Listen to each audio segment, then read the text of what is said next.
ఎలాంటి ఆధారాలు లేకుండా నా భార్యపై నిందలు వేయటమే కాకుండా నా భార్యను చంపేస్తా అంటావా అని రవీంద్ర శ్రీకర్ని నిలదీస్తూ ఉంటాడు. అది ఆడది కదురా, దెయ్యం, రాక్షసి. ఆ మాయ గురించి నీకు చెప్తుంటే అర్థం కావట్లేదు అని శ్రీకర్ రవీంద్ర షర్టు పట్టుకుంటాడు.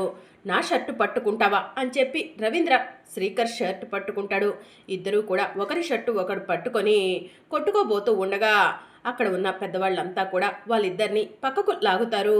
సన్మానం జరిగి అరగంట అయినా అవ్వలేదు, అప్పుడే సమరం అని చెప్పి కృష్ణబాబు అంటూ ఉంటాడు. నానమ్మ, ఆ వసీకర నిన్ను కోటలో బంధించినప్పుడు మాయ వసీకరతో మాట్లాడటం నువ్వు చూసావు కదా. నువ్వే ఇప్పుడు నిజం చెప్పు నానమ్మ. ఈ వసీకరకు మాయకు మధ్య సంబంధం ఉందని ఊరి వాళ్లకు చెప్పు అని చెప్పి అక్షయ్ అడుగుతూ ఉంటుంది. అవునత్తా, మీ పెళ్లి రోజు వేడుకనాడు కూడా ఈ మాయ బాంబు పెట్టింది కదా, ఆ విషయం కూడా ఊరి వాళ్లకు చెప్పు. అప్పటికైనా ఊరి వాళ్ళందరూ కూడా ఈ మాయ నిజస్వరూపం తెలుసుకుంటారు అని అవని వేదవతిని అడుగుతూ ఉంటుంది. ఇక వేదవతి ఏం మాట్లాడదు. ఏంటత్తా, నేను ఇంత గొంతు చించుకొని అరుస్తుంటే నువ్వు మాత్రం ఏం మాట్లాడకుండా అలా చూస్తున్నావు అని అవని అడుగుతూ ఉంటుంది. ఆధారాలు లేకుండా ఒకరిపై నింద ఎలా వేస్తాము? ఆధారం లేకుండా ఎవరిని ఒక్క మాట కూడా అనకూడదు అని చెప్పి వేదవతి చెప్తూ ఉంటుంది. అమ్మ అవని, నీ కూతురికి సన్మానం చేద్దామనుకుంటే నువ్వు మాకు బాగా బుద్ధి చెప్పావు తల్లి అని చెప్పి జగన్నాథం మాయను తీసుకొని రవీంద్రని తీసుకొని కోపంగా అక్కడి నుంచి వెళ్ళిపోతాడు. సంతోషంగా జరిగిన సన్మానం ఒక్కసారిగా ఇలా జరిగింది, పదండి పోదాం అని పల్లెటూరి ప్రజలంతా కూడా అక్కడి నుంచి వెళ్ళిపోతారు. వేదవతమ్మ గారు, ఇప్పటికైనా ఆచితూచి ఆలోచించి అడుగు వేయండి అని చెప్పి పుల్లమ్మ వేదవతికి చెప్పి అక్కడి నుంచి వెళ్ళిపోతుంది. ఏంటో ఈ గొడవలు, పదమ్మ మనం కూడా వెళ్దాం అని కృష్ణబాబు వేదవతిని తీసుకొని అక్కడి నుంచి వెళ్ళిపోతాడు. ఇక మరోవైపు అవని శ్రీకర్ ఇద్దరూ కూడా ఒంటరిగా కూర్చొని ఉంటారు. అవని, నా కూతుర్ని చంపాలనుకున్న ఆ మాయను ఎట్టి పరిస్థితిలో వదిలేది లేదు. ఆ మాయ నిజ స్వరూపం ఆ రవీంద్ర జగన్నాథాలకు తెలిసేలా చేస్తాను.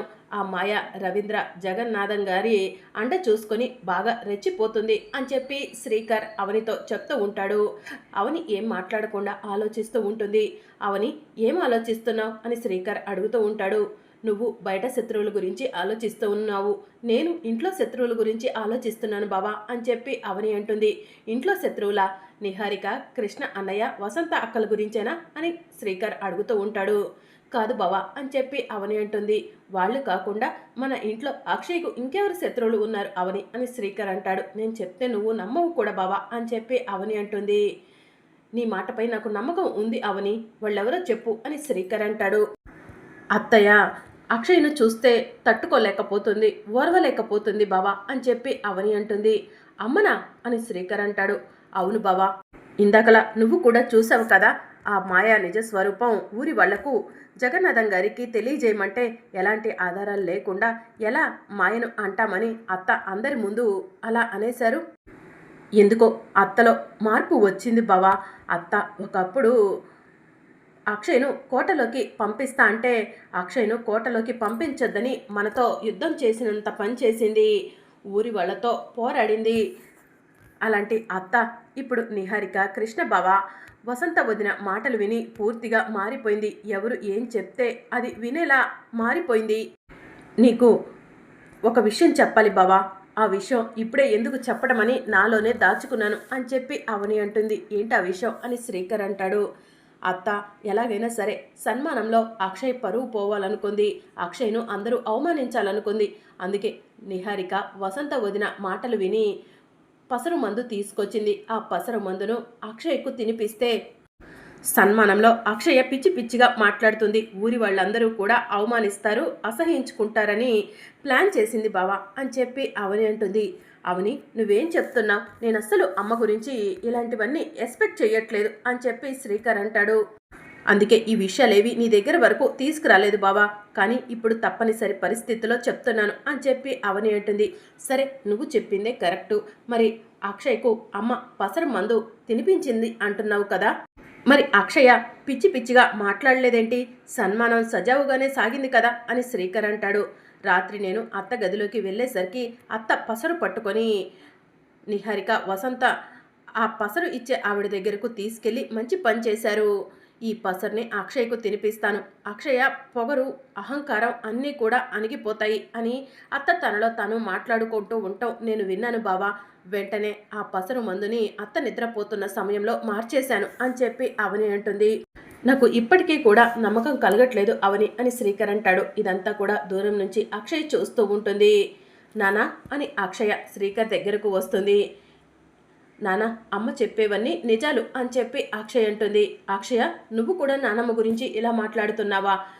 ఎలాంటి ఆధారం ఉందని నానమ్మ గురించి ఇలా మాట్లాడుతున్నావు అక్షయ అని శ్రీకర్ అంటాడు.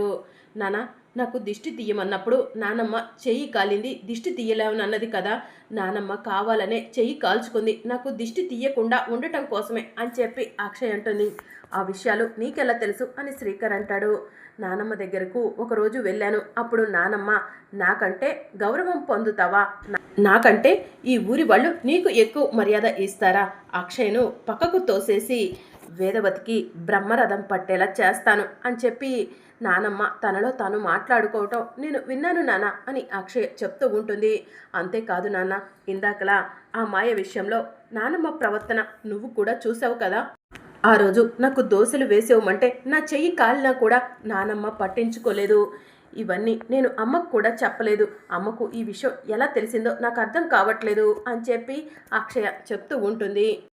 నా కూతురికి గౌరవం దక్కించాలనుకున్న అమ్మ ఇదంతా చేస్తుందంటే నేను అసలు నమ్మలేకపోతున్నాను అని శ్రీకర్ అంటాడు. బావా, నేను ఈ విషయాన్ని నీ దగ్గర ఇప్పుడే చెప్పాలనుకోలేదు, కానీ తప్పనిసరి పరిస్థితిలో ఈ నిజాన్ని బయట పెడుతున్నాను బావా. నీకు కాకపోతే నా మనసులో ఉన్న బాధని నేను ఇంకెవరికి చెప్పుకుంటాను బావా అని చెప్పి అవని అంటుంది. ఇక శ్రీకర్ కాసేపు ఆలోచించి నాతో రా అవని అని చెప్పి అవని చెయ్యి పట్టుకొని హాల్లోకి లాక్కొని వెళ్ళి, అమ్మా, నాన్న, అన్నయ్య, అక్క, అందరూ బయటికి రండి అని పిలుస్తూ ఉంటాడు. ఇక అందరూ కూడా బయటకు వస్తారు. ఏమైంది శ్రీకర్ అని వేదవతి అడుగుతూ ఉంటుంది.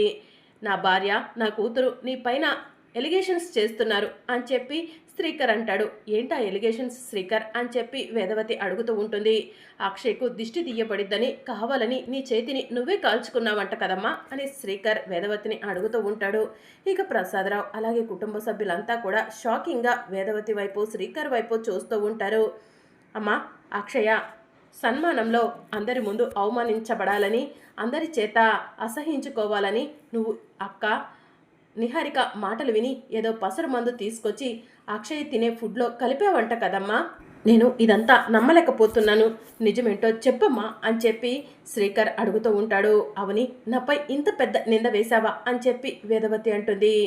సరే శ్రీకర్, నేను అక్షయ్ తిన్న ప్రసాదంలో పసరు మందు కలిపానని అవని అంటుంది కదా, మరి అక్షయ ఎందుకు నార్మల్గానే ఉంది, పిచ్చి పిచ్చిగా ప్రవర్తించలేదేంటి అని వేదవతి అంటుంది. నేను కూడా ఆ విషయం గురించి అవనిని అడిగానమ్మా. అవని నీ కుట్ర తెలుసుకొని ముందే పసరు మందుని మార్చేసిందంటమ్మా అని శ్రీకర్ అంటాడు. అందుకే పసరు మందు పని చేయలేదా అని వేదవతి తనలో తాను అనుకుంటూ ఉంటుంది. అత్త పసరు మందు కలపాలనే తీసుకొచ్చింది. నిహారిక, వసంత వదిన మాటలు విని అత్త పూర్తిగా మారిపోయింది అని చెప్పి అవని అంటుంది. నేను నమ్మలేకపోతున్నాను అని చెప్పి శ్రీకర్ అంటూ ఉంటాడు. నేను నమ్ముతాను అల్లుడు అని పెద్దిరాజు అంటూ ఉంటాడు. నోర్మోయ్, మా అమ్మను అనుమానించావంటే నిన్ను చంపేస్తాను అని చెప్పి కృష్ణబాబు అంటాడు. అసలు మన కుటుంబంలో ఇలాంటి గొడవలు ఎందుకు వస్తున్నాయి, ఏంటి ఈ పరిస్థితి అని చెప్పి ప్రసాదరావు అడుగుతూ ఉంటాడు. మీ చిన్న కోడలు, మీ మనవరాలే ఇవన్నీ సృష్టిస్తున్నారు కదా నాన్న అని చెప్పి కృష్ణబాబు అంటూ ఉంటాడు. అమ్మ అవని, పసరు మందు మార్చేశానని చెప్తున్నావు కదా, అసలైన పసరు మందు ఎక్కడ ఉందో వెళ్ళి తీసుకురా. అప్పుడు ఆ పసరు మందు తీసుకొచ్చిన వాళ్ళను ఎవరిని కూడా వదిలిపెట్టను అని చెప్పి ప్రసాదరావు చెప్తూ ఉంటాడు. సరే మోయ అని చెప్పి అవని కిచెన్లోకి వెళ్తుంది.